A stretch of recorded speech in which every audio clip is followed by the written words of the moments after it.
Hello, everyone. Welcome to the Colony Pit, where we go back down memory lane and revisit the land of garnet and gold. Before we get started here, please give us a subscribe on YouTube, help us grow the channel. And with that, John, I'll turn it over to you to introduce today's guest. All right, and also too, I just want to thank. I noticed today I was looking at our numbers, and we're growing in size. I think we're almost at the 60 for subscribers, so that's great, man. We appreciate it. And today, Rex, we have Mike Smith, class of the great 1993 class that I think set the precedent, Comedy Central. But before we get going with Mike, we're going to go down memory lane like we always do and actually see how colony everyone truly is. So I'll kick it off here, Mike. Where are we most likely to find you is the question. Where are we most likely to find you? Will it be at Leechmere or at Surface Merchandise? Was in Leechmere, so it'd have to be the service merchandise. They at least had the video games and toys. So growing up, And let me ask you this question we've been asking everyone because I think this is a hidden art. Have you ever put anything on layaway? no, thought about it, but have not done that. All All right. right, there we go. So back in like 92, 93 times, if you were to have Mhm. a sugar craving and you wanted to go get some ice cream and you're going to go to Curver Cream Mm. and you're going to pick up four other people to put in the car, who are you picking up? Who are you bringing to Curva Cream, and what flavor are you Yeah. getting? Well, I've been thinking about this a lot. Jamie Gifford would have been one. Sorry. I had a different people I hang out with for different reasons. But Jamie Gifford, Mike Corda, he was a good football guy and friend, Yeah, golfing friend too. Um, I don't know if my brother counts, but I'd probably pick it. He was class of '95, Tom Smith, and probably for bonus his buddy Carl or Apollo would okay. probably come along for Oh, that too, and probably just a good old fashioned strawberry sundae. Excellent. very, We very we nice. And actually, appreciate you coming prepared for the question. You're the only person that has actually come Well, prepared for the question. So I was a journalist, so I get it. oh, okay, that makes sense then, because Mhm. no one is supposed to actually spend too much time thinking about this podcast, but we appreciate you being I'm a prepared. fan. I'm a fan. All right, cool. nice. All Mhm. right, Mike, here we go. Where are we most likely to find you at the Great Escape or Water Slide World? Great Escape. Nice. There's kind of a funny story on that. Is this PG rated or not? But We're more PG than R, but we can kind of go somewhat. We go PG-13. well, on my way home from the Great Escape one time, some girls flashed themselves to me in the car, passing us on the heading back. So I thought that was pretty cool, and you kind of remember those things. So uh, Yeah, we can definitely handle that story. That's definitely Colony Pit appropriate, and I'm yeah. sure many of our viewers will appreciate that story. No, I appreciated that story too. All right, awesome. Um, Back in the day, what was your favorite mall? Northway Mall, Colony Center, Crossgates, Latham Circle, or the faraway Mohawk Mall? Ooh. They're all fun, but I was a Crossgates guy. All right. Throughout high school, I worked at Jade Gift, so I was in the mall. Oh, That was that eclectic T-shirt. They had all the Grateful Dead shirts in the back that everyone in our class came to buy, and I used to give everyone discounts. Seemed the right thing to do, and so I oh, was there a lot. nice. I remember that Nice. place. Yes. All right, Mike, here we go. It's a snow day now. School is getting canceled. We're gonna go tubing at Sand Creek, the infamous Westland Hills, or the Colony Town Golf Course. Uh, well, of the three choices, Sand Creek, of course. I'm all about jumping in, hitting that snowbank into the parking lot. But another one I like that I have to mention because it's very colony is the Crater. It was this wooded area like behind Joanne Court, uh, kind of backed into Hialeah, and there were a lot of like trails that we made. It was a BMX thing in the summer, but in the winter we had a lot of cool trails there too because I couldn't always get out to Sand Creek. But Oh, Sand no Creek was the kidding. best. Nice. All right. Um, Favorite eating spots back in the day: Elkins, Platt's Place, Ground Round, Ted's Fish Fry, or Bob and Ron's Fish Fry, Oh, or somewhere else. You can pick a different God. No, there's a tie there. Um, well, Elkins, ever since I was a kid, we used to ride our bikes up there, and it always had that sign about closed for season reason freezing, and I was sad to see him shut down. one. Yeah. But Ground Round is where I had my first date with who ended up being my prom date, so that I can't say no to that. So Okay. Nice. All right, Mike. I think you're warmed up enough. We'll get going now. So, as we always do, and as you watch, and we start Pulp Fiction style here, where we start at the end, and you're going to help us start at the beginning and get there. So, what is your current situation right now? Are you married with kids, and where do you live? Okay, married, my wife of 11 and a half years. Her name's Nicole. She's from Long Island. I could tell an interesting story about how we met 'cause it's very South Colony related now or later. But I live in Aiken, South Carolina, about 20 miles to the east of Augusta, Georgia. To put it in perspective, so we're not far from Augusta National.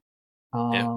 And no kids, never had kids with, and I've only been married, my current wife. I don't have an ex-wife or anything like that out there. So we have 3 dogs, a horse, and 2 mini donkeys. My wife's a Oh, horse nice. person, so. Wow. Mini donkeys. Oh Okay. yeah, yes, it's you're into the horses. She's as she is, she loves the mini donkeys. They're just like a big dog, I guess. They just cost more. Well, we have that as a first on the Colony Pit. We now have mini donkeys. So Yes. that is, we're going to add that to the list. I like it. Well, why don't you tell us real quick how you said a South Colony Yes. connection Yes. with your wife? Why don't you tell us now? Okay. On Moon Drive, where I grew up, across the street from where I live, Suzanne Barnum. She was in the class of '94. Turns out she moved to the Myrtle Beach area where I used to live.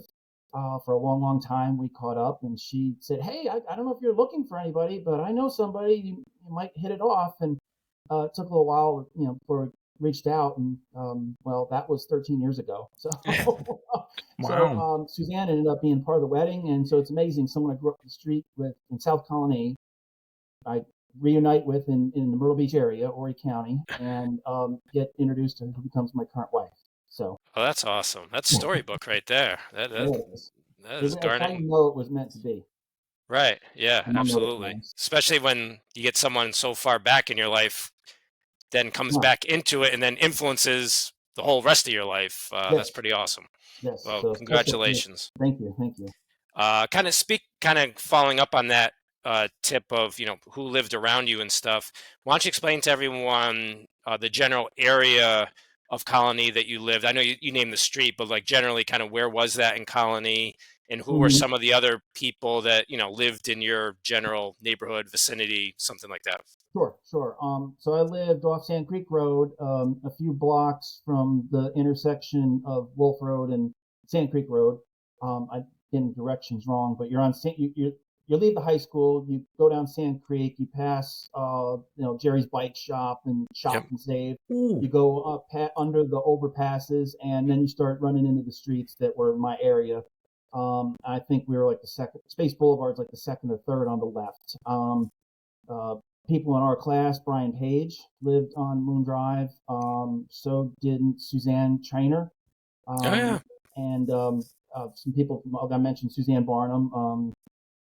George Stolas, class 92, is my next door neighbor.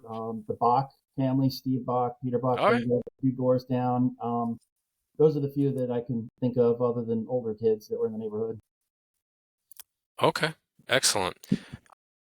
If you, I guess we'll stick with the high school Mm-hmm. theme then. Mm-hmm. Tell us a little bit about your 4 years of high school, and you're one of, I think, maybe our second guest who, Chuck Dukes was our first, who didn't go to Colony all 4 years. So tell us a Mm-hmm. little bit about where you started high school and then how you eventually got back into the Colony system. Sure, sure. So I started high school at Bishop McGinn.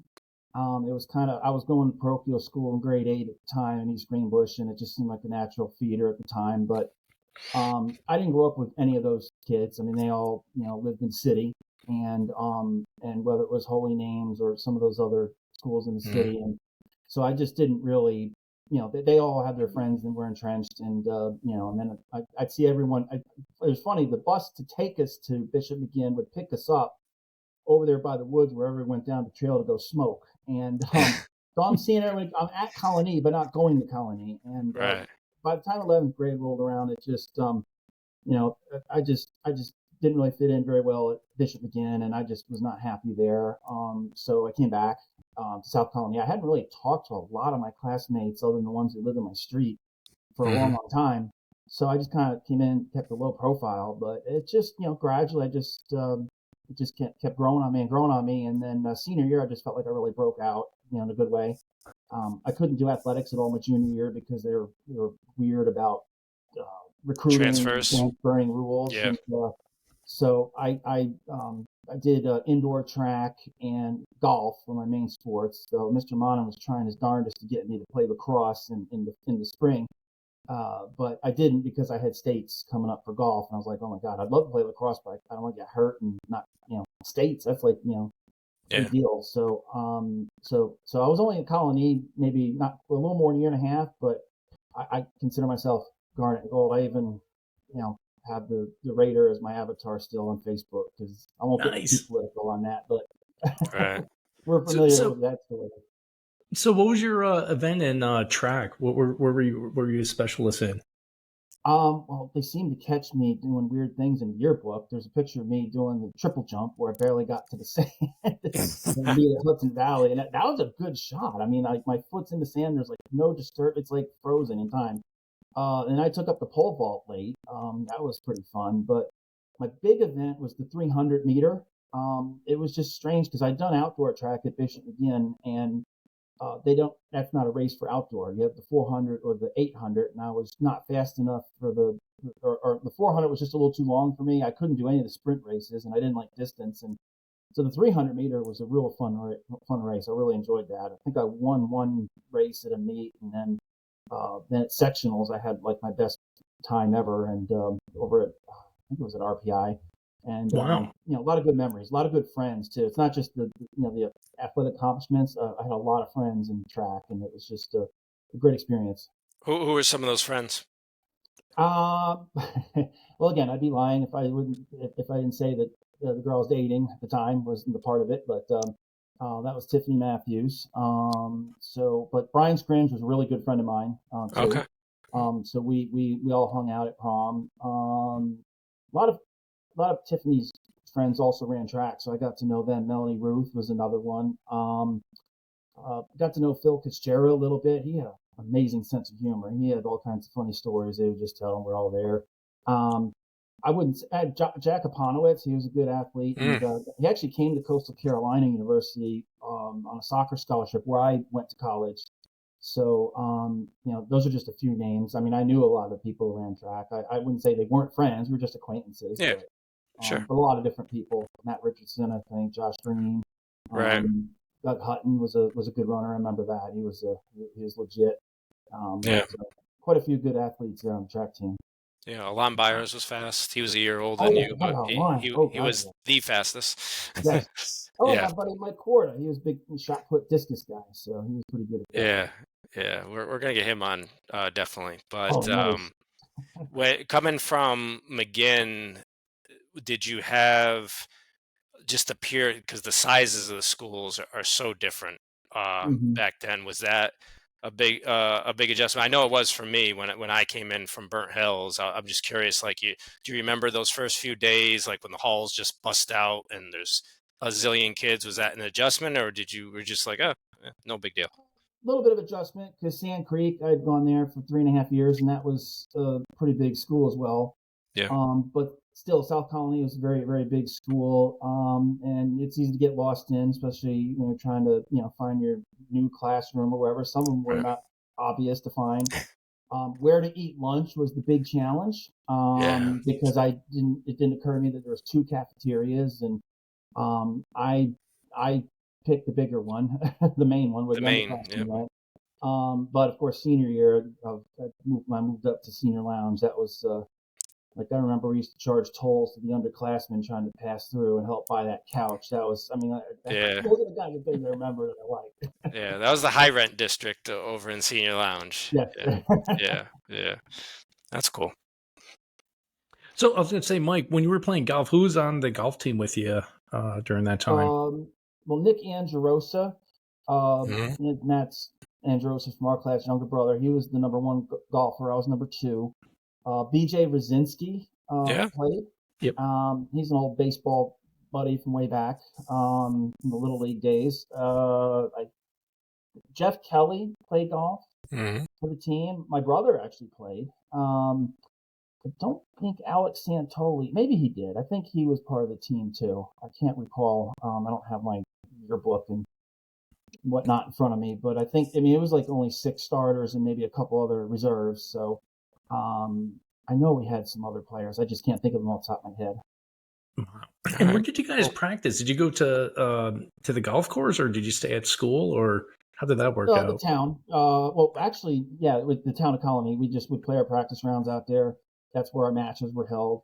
A lot of us, even then, had our own memberships. The ones who played a lot. I was a member at Shaker Ridge, and so I played a lot of golf over there on off time, and that's where you could find me a lot during the daytime. I'd get up at 7 a.m., go play, and be done by 11, hit the pool. Wow. That was the routine in the summer, pretty much. And then I'd probably go back out to the town at night and play 9 more, do it all over again. Since it's kind of a generational thing with our family, my dad and then his dad before him. So Yeah. Wow. I know you've been involved in journalism a lot in your professional career. Looking back, were you thinking about that at all in high school? oh Or was there no, anything like planted then, or did that all just kind of come out way after high school? I was just curious if there was like oh any sure. classes No, or anything. it was way after. I thought, well, what I wanted to do, I had my head in the clouds coming out of high school, was go on a PGA tour. But coming out of coastal Carolina, I mean, this is 10 years before Dustin Johnson. And even then, the coach said, if you can't shoot this number, don't come back. Except he might have an F bomb in there with that. And so getting a walk on was not a possibility. So I started to pursue a career in teaching, graduated degrees in history and education, taught high school for a year. It wasn't for me. And then when I went searching for alternative careers, journalism is something that popped up. A weekly newspaper needed a reporter, and said, "Hey, I'm pretty good at writing. I'm pretty good at research," and that started a 15-year career. Nice. What? So let me ask Go you. ahead, John. Well, I was going to say, I was just curious too. We always ask people, this question too. If you can go back right now, back to your freshman year, and excuse me, your junior year now, you're going to walk into Mm-hmm. those doors. But what would you tell your younger self today for preparation for the future, where you are now? Don't be afraid to achieve. And I'm talking academically, probably more so than athletically. I would have played sports that I never thought I could have played. I would have played lacrosse because PGA Tour requires something special. I just started too late, and a lot of other things, just not that good, not good enough for that. Lacrosse would have been a great experience, but even academically, I'm 49 years old and I'm still paying a student loan. And I'm paying on a student loan because I was afraid, this is going to sound silly, my junior year and my senior year, I started to try and pick up the slack a little bit, but I could have probably gotten A's in everything. But I was content to be a B or B plus student, so I would intentionally answer questions wrong so I would get an 86 or an 88.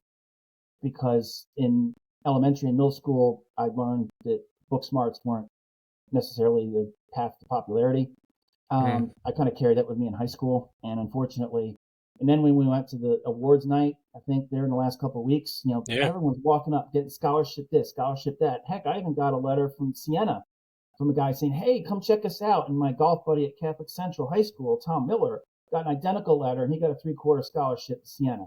I could have gotten a 3/4 scholarship to Siena, but then I wouldn't have met my wife and all the good stuff that has happened otherwise. So I don't want to say that that's a regret. I do regret being content with being a B plus student in my last couple of years of high school. Okay, fair I'm enough. still paying for it once a month.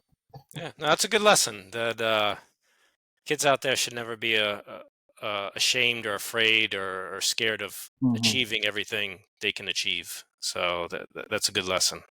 Um, Now, you mentioned you went to Coastal Carolina for college.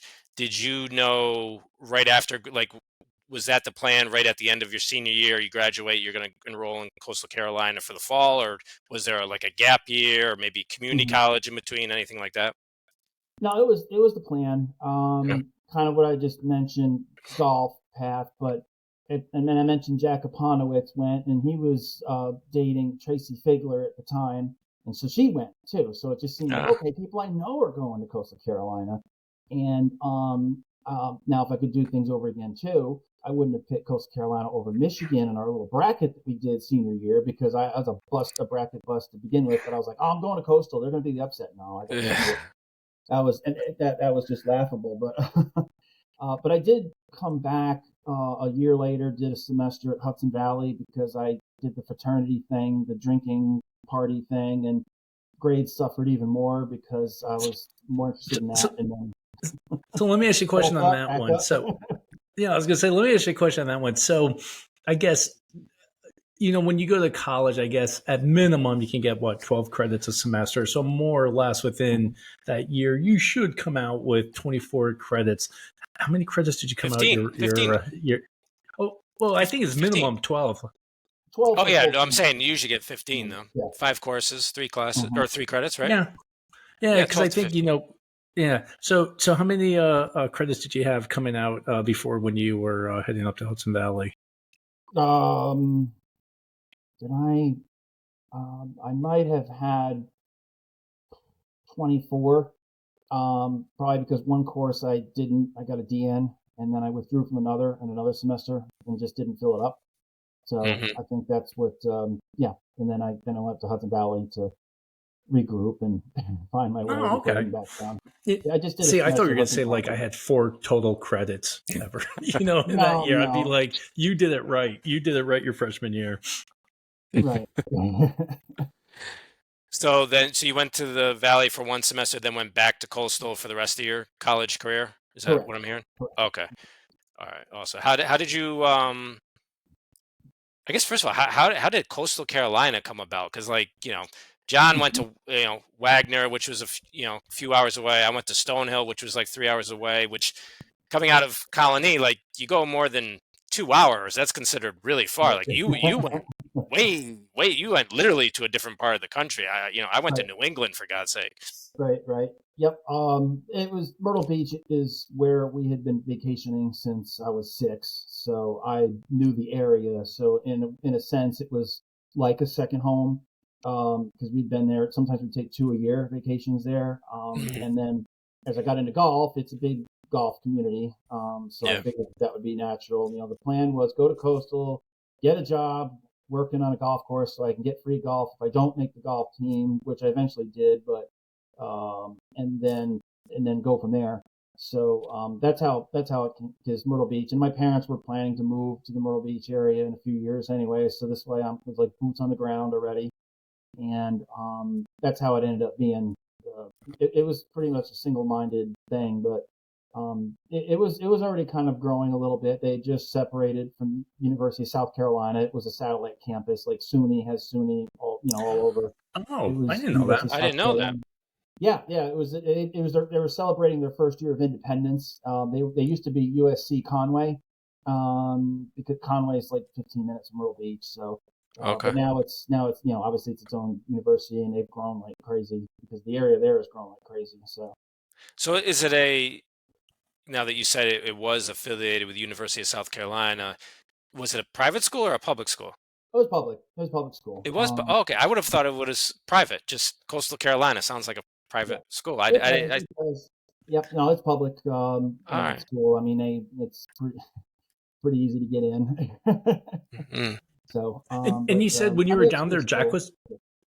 I'm sorry. You said when you were down there, Jack was down there with you during the same time going to college, and Yes. Tracy Yeah, he Figler. came he came down. I think he had a soccer scholarship, so I went to go watch a couple of his games. Oh wow. It's funny too. The soccer field at the time used to be where the football field is now, Brooks Stadium, and it was perpendicular football field. So it was so, but still, it was fun. I remember in Yeah. memories watching the game. They play Alice in Chains. Here Comes Rooster before, because it's Chanticleers. That's our Chauncey. He's the mascot. So even then, And what was your major in college?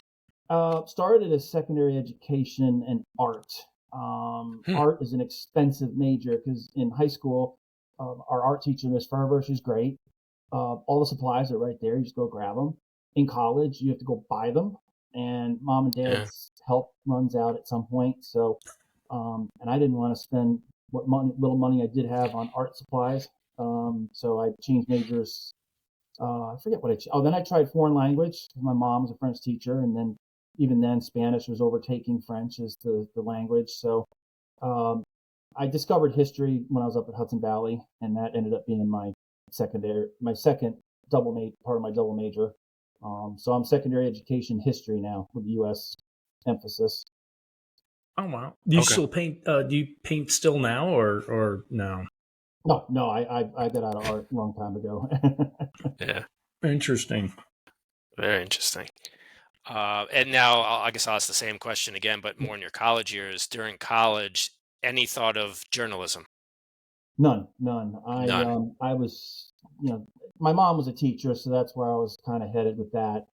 But again, it popped up at the end of an unremarkable year teaching high school. I did enjoy being the golf coach because the kids were good and they made it to the Mhm. state tournament. So I was able to coach there, and that was rewarding. But in Yeah. classroom, I mean, I was a floater. I didn't even have a classroom, so I had like in a suitcase, and I had to go from ground level. And they had, they got portables all over the place, so that's not exactly good for learning environment either. And so I'm like going from there to the third floor and back. It was not for me. Right. Right. So All right, awesome. With that, why don't we wrap up part one? Stick around with okay, us though, Mike. We'll be back, but we're okay. going to wrap up part one, and then in part two, we'll get into how you got into journalism and all the other stuff you've done in your Hmm. professional life, and just talk about post college life in general, living down the South. I can't wait to hear about that. The difference between living down there versus living in upstate New York. But Right. for all of our viewers, come check out part two with Mike Smith and give us a Hmm. subscribe and a like. Thanks. Peace out. Talk to you guys soon.